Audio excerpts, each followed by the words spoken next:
summer in Lexington, Kentucky with Migrant Education Program as a part of a summer program dealing with migrant children. So let's give it up for Zach.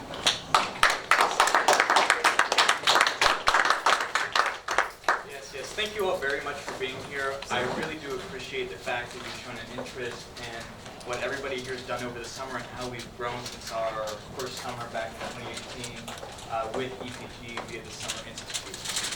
Like Jordan said, I am Zach Leatherman. I'm a junior who studies French and Spanish here at Berea College, and I'm from EPG's 15 cohort. And tonight I'm leading a presentation about purpose, which is what I consider a pesky little abstraction that brings our lives.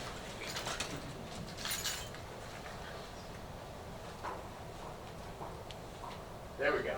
So the first quote that I want to show you to give you some context on purpose is one from Ayn Rand. And Ayn says that a man without purpose is depraved. That might seem a little esoteric, but it's a sentiment with which many in the modern therapeutics field agree. So for instance, if you were to read any one of these authors and ask them about how you could improve your life, the first thing they're most likely to tell you is to find a purpose for yourself.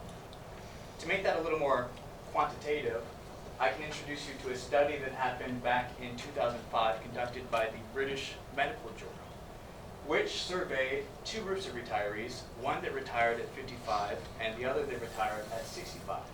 And among those two groups, they found that the early retirees, one, reported a loss of purpose, a sense of aimlessness, and that reported aimlessness led to increased incidences of dementia, more incidences of hopelessness, and perhaps most shockingly, a 37% increase in mortality rate as compared to their older peers.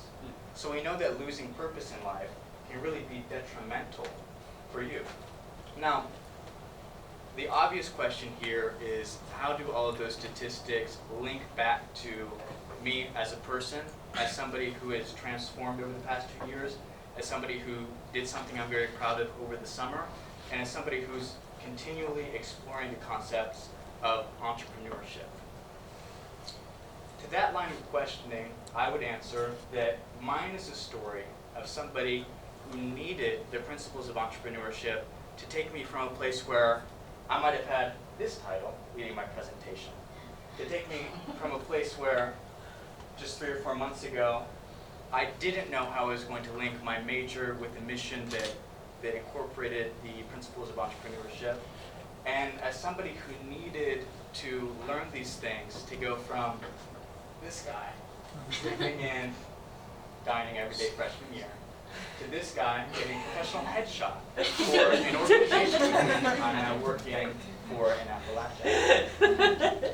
So, just to clarify, what we're talking about here today is how the principles of entrepreneurship have helped me develop a sense of personal vision that I hope will eventually allow me to put my passions and my skills, yes, it's a passion fruit, toward the greater public good, which, if you know who's putting on this event, you know that is a buzzword indeed. Speaking of who's putting on this event, I'd like to start recounting my journey back in the summer of 2018 when I underwent my EPG Summer Institute.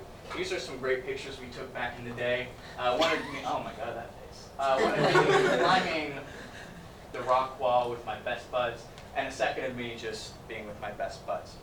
You see, I can actually probably pinpoint the day that I started to learn these principles of entrepreneurship and gaining more confidence in myself as an entrepreneur, because it was right before we presented to a group of high schoolers that were picked out for their entrepreneurial ability.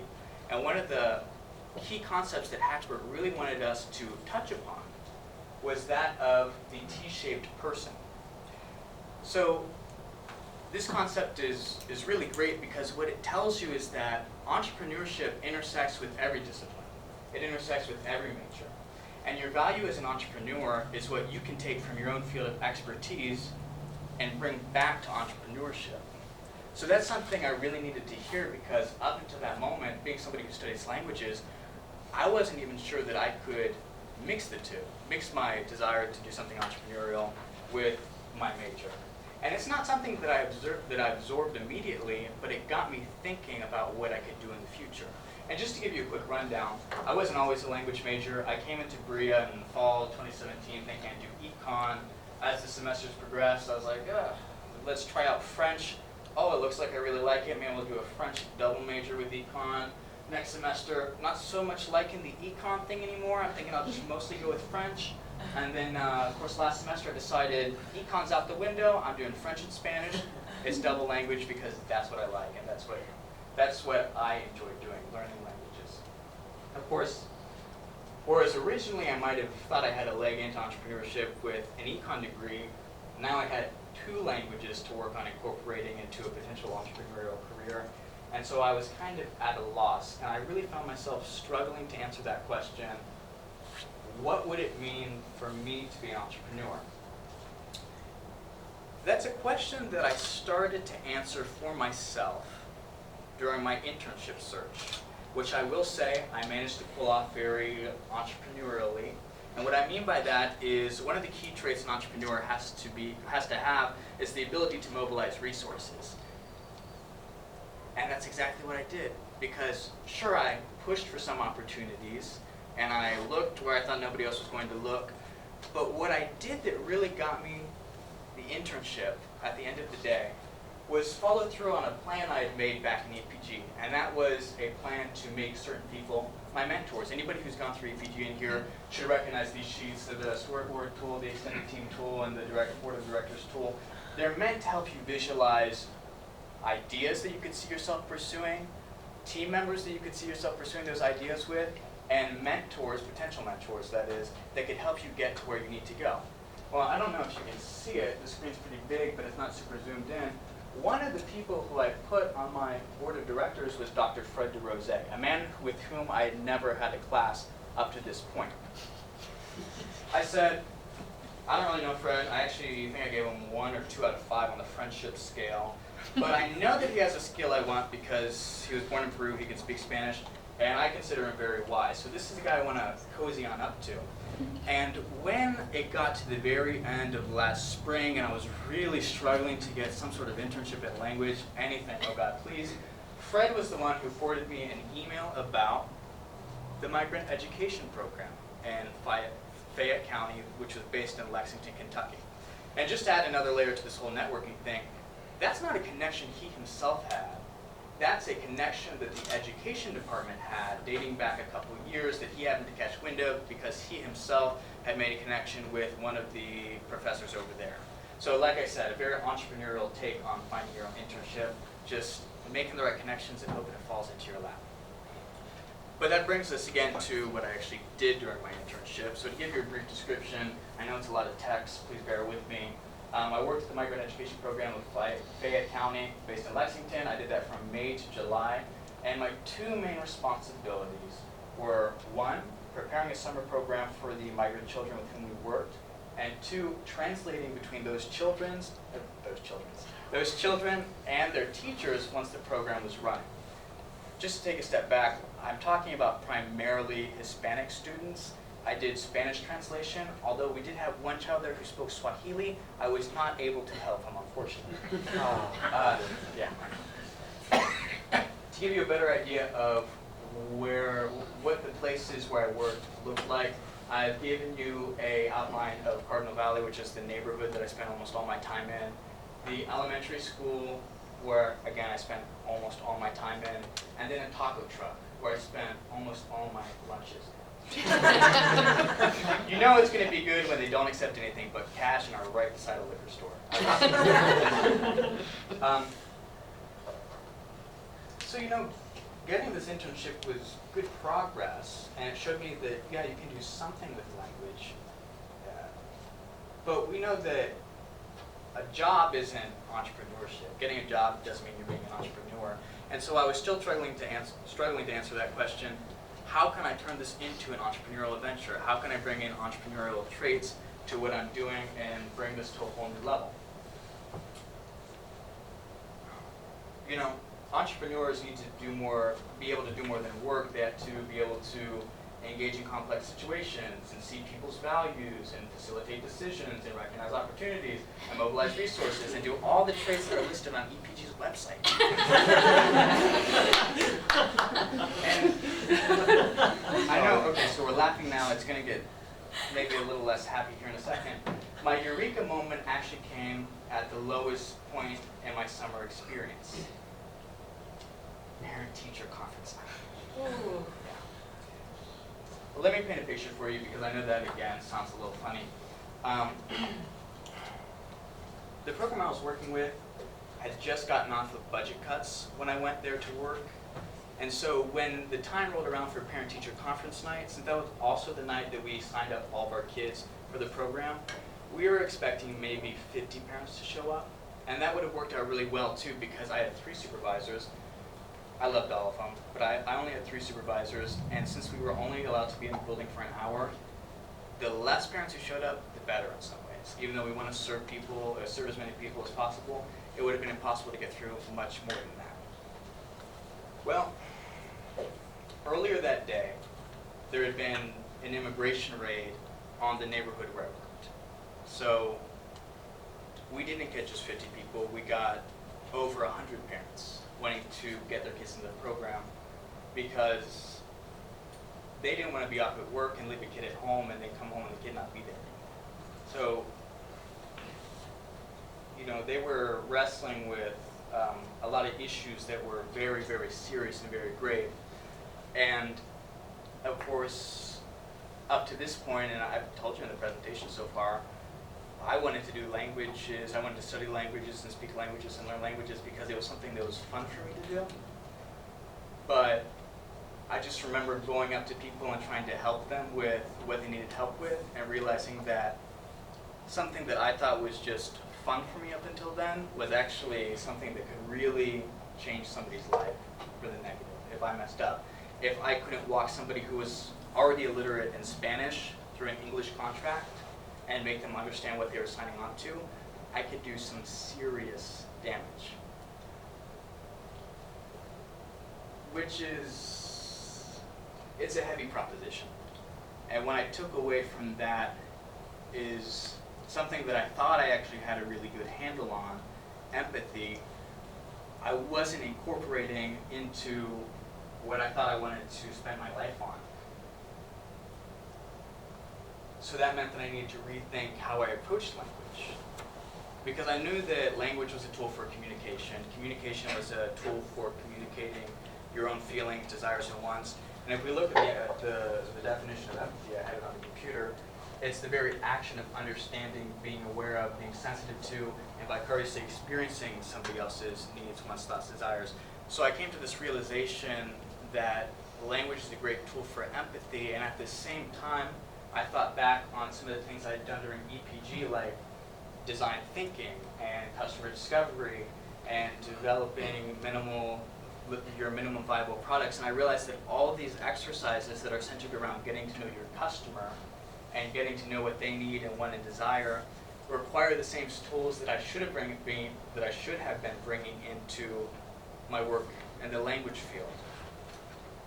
So finally, after months and months of being unsure of whether or not I could do something with language and entrepreneurship, what that might look like, what does that even mean, I realized that the answer is that I can do just about anything I want. One, because it's so widely applicable, but I have to do it in a way that is explicitly to serve these communities, to find out their needs, and to make sure that everything that they have a need for is being met. So it wasn't even so much that I learned a new approach or a new idea that I had to enact, but just a way of, a mindset that I had to take into the work that would allow me to feel fulfilled entrepreneurially. So I know that might be sort of a down way to end the presentation, but just to give you one piece of parting advice, I would say that the idea behind my presentation today is that sometimes you might think that you have an identity or interest or passion that can't be replicated and brought into entrepreneurship. One, that's not true. But two, if you're really struggling to find out how you could incorporate it into entrepreneurship, my advice would be just to focus on the mission underneath what you're studying or what you're pursuing. And inevitably, I think by examining that mission, you'll find that there is some way that you can connect it back to entrepreneurship. And just on one last parting note, I'm actually going to show you an example of what empathy and language profession could avoid. Yeah, go ahead and pass this around.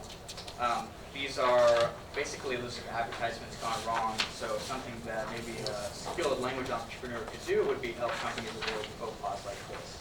So I hope that this has been a reasonably didactic presentation.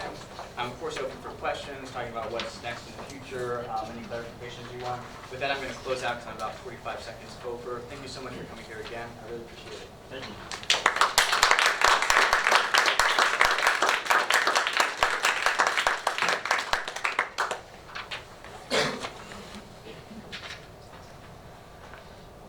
Yes. Yeah, so what's next for you? Oh, so glad you asked.